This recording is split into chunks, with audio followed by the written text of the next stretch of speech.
शिवे शृङ्गारार्द्रा तदितरजने कुत्सनपरा सरोषा गङ्गायां गिरिशचरिते विस्मयवती हराहिभ्यो भीता सरसिरुह सौभाग्यजयिनी सखीषु स्मेराते मयि जननि दृष्टिः सकरुणा गते कर्णाभ्यर्णं गरुत इव पक्ष्माणि दधति पुराम्भेत्तुश्चित्तप्रसमरसविद्रावणफले इमे नेत्रे गोत्राधरपतिकुलोत्तंसकलिके तवा कर्णाकृष्टस्मरशरविलासं कलयतः विभक्तत्रैवर्ण्यं व्यतिकरितलीलाञ्जनतया विभाति त्वन्नेत्रत्रितयमिदमीशानदयिते पुनः स्रष्टुं देवान् द्रुहिणहरिरुद्रानुपरतान् रजः सत्त्वं बिभ्रत्तमयिति गुणानां त्रयमिव पवित्रीकर्तुं नः पशुपतिपराधीनहृदये दयामित्रैर्नेत्रैः अरुणधवलश्यामरुचिभिः न दशोणो गङ्गा तपनतनयेति ध्रुवममुं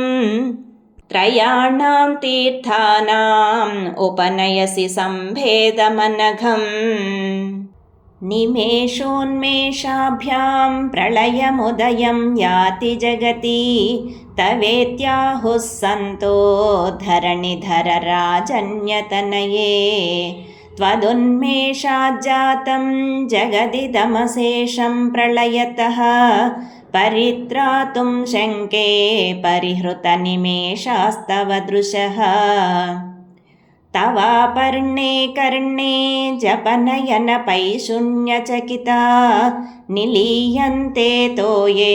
नियतमनिमेषाः सफरिकाः इयं च श्रीर्बद्धच्छदपुटकवाटं कुवलयं जहाति प्रत्यूषे निशि च विघटय्य प्रविशति दृशाद्राघीयस्या दरदलितनीलोत्पलरुचा दवीयां संदीनं स्नपय कृपया मामपि शिवे अनेनायं धन्यो भवति न च ते हानिर्यता वने वा हर्म्ये वा समकरनिपातो हि मकरः अराळं ते पाळीयुगळमगराजन्यतनये न केशामाधत्ते कुसुमशरकोदण्डकुतुकं तिरश्चीनो यत्र श्रवणपथमुल्लङ्घ्य विलसन् अपाङ्गव्यासङ्गो दिशति शरसन्धानधिषणाम् स्फुरद्गण्डाभोगप्रतिफलितताटङ्कयुगलं चतुश्चक्रं मन्ये तव मुखमिदं मन्मथरथं यमारुह्य द्रुह्यत्यवनिरथमर्केन्दुचरणं महावीरो मारः प्रमथपतये सज्जितवते सरस्वत्या सूक्तिरमृतलहरी कौशलहरीः पिबन्त्या शर्वाणि श्रवणचुळुकाभ्यामविरलं चमत्कारश्लाघा चलितशिरसः कुण्डलगणो झणत्कारैस्तारैः प्रतिवचनमाचष्ट इव ते।